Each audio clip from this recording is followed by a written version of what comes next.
बिस्मिल्लाहिर्रहमानिर्रहीम। जब हमने पौधे लगाए थे तो साजिद साहब ने आपको बताया था कि यहाँ पे हमने जो है सबसे पहले गड्ढे बनाए थे। तो उन गड्ढों को फिलअप करने के लिए हमने 3 चीज़ें इस्तेमाल की थी।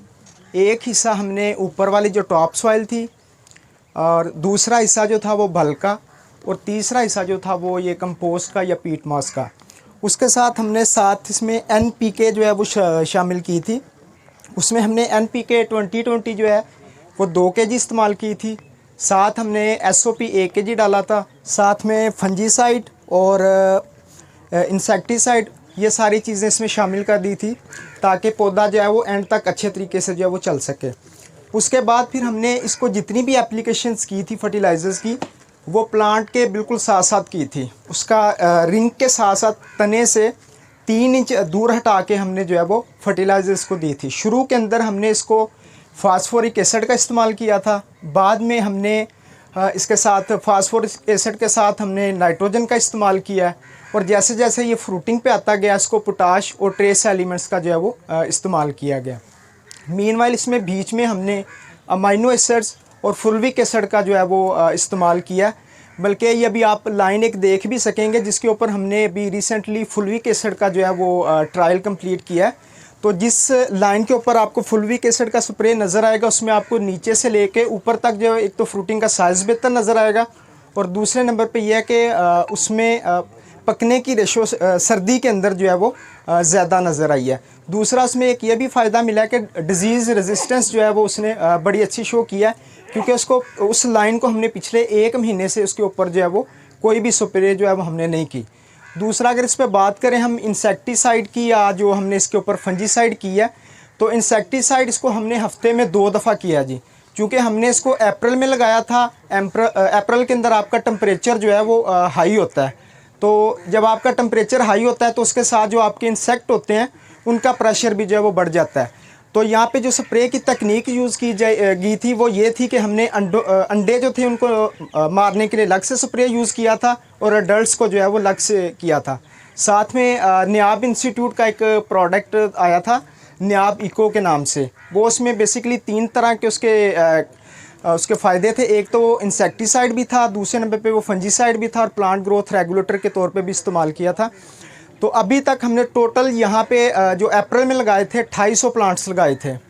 तो अभी जो मैंने 1 वीक पहले कैलकुलेट करके गया था, सिर्फ उसमें से ओनली 200 प्लांट जो थे वो मिसिंग थे। वायरस की वजह से नहीं, वो भी आप कह लें कि शुरू में इसमें किसी वजह से जो है वो डंपिंग ऑफ की प्रॉब्लम आ गई, या पानी कहीं पे ज़्यादा लग गया तो उस वजह से जो है ये प्रॉब्लम आ गई। लेकिन इसमें जो बेसिकली फार्मूला जो हमने इस्तेमाल किया था वो मैं बता देता हूँ। देखें, पौधे को या कोई भी आपका जानदार है उसको सर्वाइव करने के लिए 16 किस्म के न्यूट्रिएंट्स जो हैं वो रिक्वायर्ड होते हैं। अगर मैं आपसे एक सवाल करूँ, आपने कोई ऐसी चक्की देखी हो कि जिसमें आप एक साइड से 40 मन दाने डालें और आगे से आप कहें कि उसमें से 60 किलो जो है वो निकल आएगा? ऐसा पॉसिबल नहीं होता। गंदम में हम 50 किलो बीज देते हैं, 3 या 4 बोरियां हम जो है वो खाद देते हैं, और हम एक्सपेक्ट कर रहे होते हैं जी हम 40 से लेके 50 मन जो है वो पैदावार लेंगे। तो इतनी खाद इतने बीज से कैसे पॉसिबल है? लेकिन 3 उसके जो हैं वो स्ट्रक्चरल एलिमेंट्स जो हैं जो अल्लाह ताला ने अपने पास रखे हैं। जो सबसे पहले आपके पास जो कार्बन, हाइड्रोजन और ऑक्सीजन। लिटरेचर कहता है कि शायद अगर आपको खाली जो है वो कार्बन देनी पड़ती तो 1 दिन के अंदर आपको 25 बोरियां देनी पड़ती। हम डालते हुए थक जाते, लेकिन ये अल्लाह पाक ने अपने पास रखी, और यही वजह कि अल्लाह ताला ने बड़ा थोड़ा सा उशर जो है ना उसके बदले में हमसे मांगा है। वो भी उसने मतलब अपने बंदों के लिए कहा। दूसरे नंबर पे ये है कि उसमें NPK, ये 3 बड़े एलिमेंट्स हैं जो कि हम नार्मी तौर पे जो है वो इस्तेमाल करते हैं। N stand for nitrogen. Nitrogen का बड़ा सिंपली अगर आपने याद रखना है, जितने भी सब्ज़ हिस्से की ग्रोथ होती है वो नाइट्रोजन का काम होता है। फ्लावरिंग को डेवलप करवाना ये नाइट्रोजन का हिस्सा है, या क्लोरोफिल का बेसिक पार्ट जो है वो नाइट्रोजन है। नंबर 2 पे आपकी आ जाती है फास्फोरस। फास्फोरस में ये पाकिस्तानी ज़मीनों में ये बड़ी मुश्किल से जो है वो अवेलेबल होती है।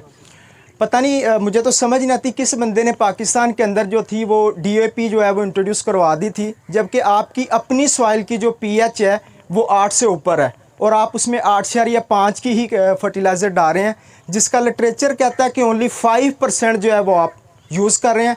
बाकी 95% हम अपने हाथों से डाली हुई फास्फोरस को जो है वो ज़ाया कर देते हैं। उसका सबसे बेहतरीन सोर्स पाकिस्तानी ज़मीनों के लिहाज से नंबर 1 टॉप पे अगर देखा जाए तो आपका फॉस्फोरिक एसिड है, चूँकि वो थोड़ा सा कॉस्टली हो गया। नंबर 2 पे आ जाता है मोनो अमोनियम फास्फेट 126100। तीसरे नंबर पे आपकी आ जाती है नाइट्रोफास। अच्छा, जब भी आप किसी भी क्रॉप में फास्फोरस का जब इस्तेमाल करवाते हैं तो उसको कभी भी केला ना करवाया करें, क्योंकि जब ये ज़मीन में जाएगी तो ये सबसे पहले जाके आपकी जिंक के साथ या आपकी कैल्शियम के साथ मिलेगी और ये बॉन्ड बना के अनअवेलेबल हो जाएगी, और तीसरे महीने के बाद तो ये परमानेंट उसमें बॉन्ड्स में चली जाती है। हमेशा उसको आपने जब भी इस्तेमाल करना है ह्यूमिक एसिड या सल्फ़र का जो इस्तेमाल है वो लाजमन करें, क्योंकि ये आपस में जब ज़मीन के अंदर जाएगी तो इनका जो बॉन्ड है वो वीक बनेगा। तीसरा बड़ा जो एलिमेंट है वो है जी पोटाश। पोटाश जो होता है ये डिज़ीज़ यानी कि पौधे की जो रेजिस्टेंस डेवलप होनी होती है वो आपकी पोटाश करवाती है। दूसरा आपका जो फ्रूट साइज़ इंक्रीज़ करवाना होता है या नंबर ऑफ़ फ्रूट्स जो इंक्रीज़ करवाने होते हैं वो पोटाश के जो है ना वो ज़िम्मे होते हैं। बाकी बच जाते हैं हमारे 9, इनको हम ट्रेस एलिमेंट्स कहते हैं, जो कि अब माशाल्लाह अब हमारे ज़िम्मेदार समझने लग गए हैं, वरना तो खैर उनको इनके इस्तेमाल का भी खैर इतना आइडिया नहीं था। उसमें आपकी कैल्शियम है, मैग्नीशियम और साथ में आपकी आ गई कॉपर, जिंक, मोलिब्डेनियम और फेरस।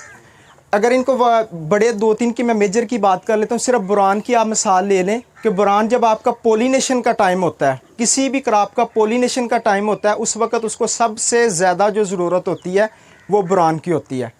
इसी तरीके से अगर आप कैल्शियम की हम बात कर लें, चूँकि पाकिस्तानी ज़मीनें कैल्शियम से तो बनी हुई हैं लेकिन वो कैल्शियम पौधों को अवेलेबल नहीं है, तो आप जब भी देखेंगे कि कैल्शियम जो है वो आप डालेंगे तो आपके प्लांट्स एक दफ़ा बड़े हेल्थी आपको नज़र आएंगे।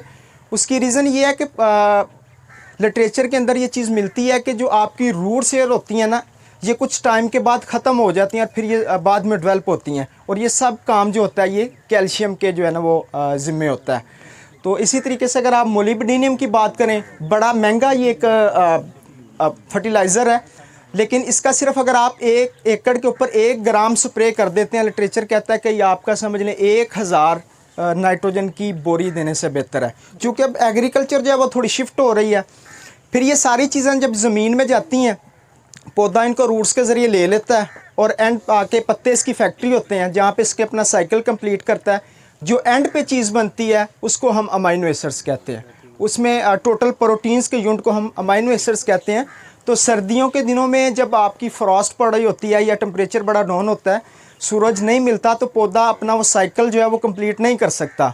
तो उन दिनों के अंदर कोई भी आपकी क्रॉप है, आप अमाइनो एसिड या फुलविक एसिड को मिला के उसके ऊपर जो है वो आप स्प्रे कर सकते हैं।